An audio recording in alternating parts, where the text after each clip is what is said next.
Prison blues. Luke Burbank tells us it's a popular brand of blue jeans, not without its fans or critics. Jeremiah Maurer loves his job working as a supervisor in a garment factory. What I do is I go through and I look at the seams. I'm looking for flaws like that. Yeah. This one will have to go back to the line. Yes, this one only goes back one step, and then always remember safety first, always cut away from yourself. But there's one thing about Maurer's work-life balance that's probably different from yours. Both his work and his life take place right here at the Eastern Oregon Correctional Institution in Pendleton, Oregon.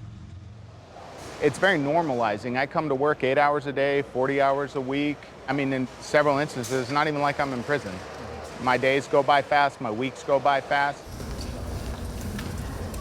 Maurer and his co-workers make the clothes for all 12,000 or so prisoners in the Oregon system, as well as a brand of denim sold on the outside known as Prison Blues. It's sold in stores, on the web, and has become popular in, of all places, Japan. My first impression of the product was that it's really tough. It's made as workwear, and its toughness is really appealing. You might be surprised to learn all prisoners in Oregon, like many other states, are required to work while incarcerated. Most of those jobs keep institutions running, things like janitorial work and kitchen duty.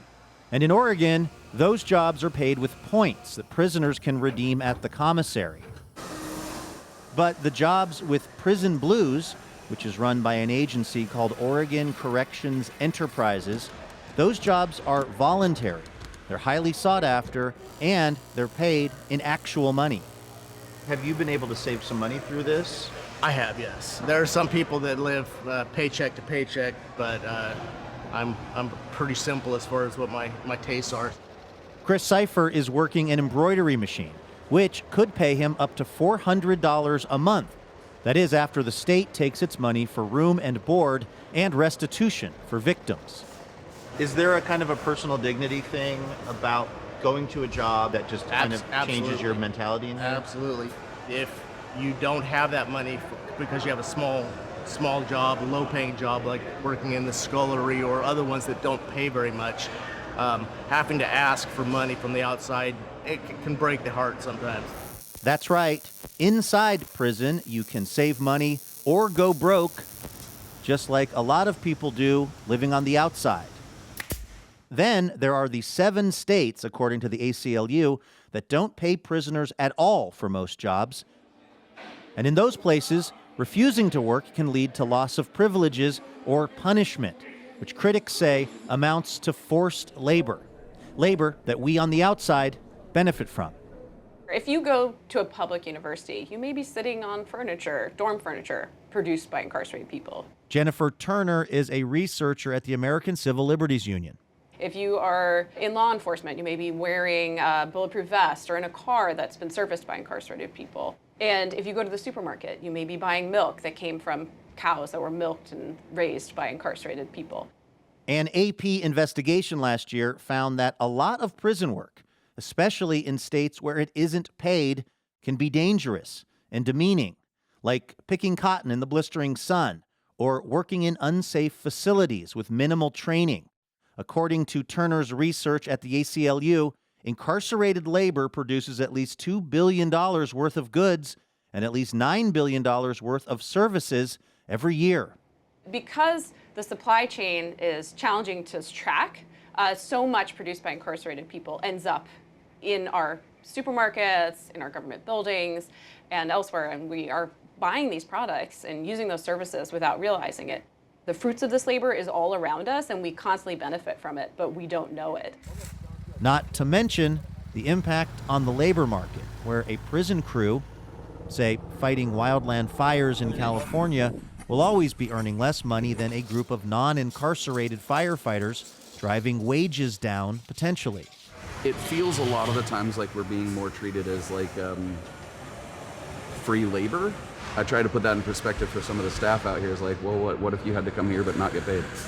Some might wonder how indentured servitude is still legal in the U.S. Well, because when slavery was outlawed by the 13th Amendment, a specific exemption was made for incarcerated people. The fact that some states don't even pay inmates at all strikes Jeff Adair, incarcerated at Eastern Oregon Correctional Institution, as unfair. I don't see a negative from people working in prison. It's actually a good thing to teach people a skill. I mean, if you just sat around doing nothing, then you're not going to be very productive out there when you get out.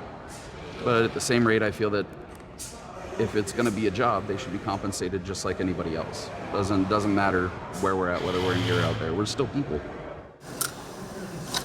People like Theron Giles, who, when we met him, was about to use the money he'd earned working at Prison Blues to start building a life on the outside after spending most of his adulthood behind bars. I was going down a self-destructive life. Me being here gave me a chance to reflect. This place could eat you up as well if you don't do the right thing, if you don't take the initiative to want to change. You got to want to change. A changed person, he says, thanks in part to his work with Prison Blues, which he says is his first steady job he's ever had. For me, just being in here, it was a different environment than me feeling that I'm incarcerated. It helped me to mold my skills and hone into a better person that I can be. Spending time at Eastern Oregon Correctional Institution drove home one fact for us, and that is prisoners are people. Yes, people who've been convicted of committing crimes, to be certain, but also people who will very likely be released one day, and who, the research shows, will have a better chance of success if they've been able to mend their lives.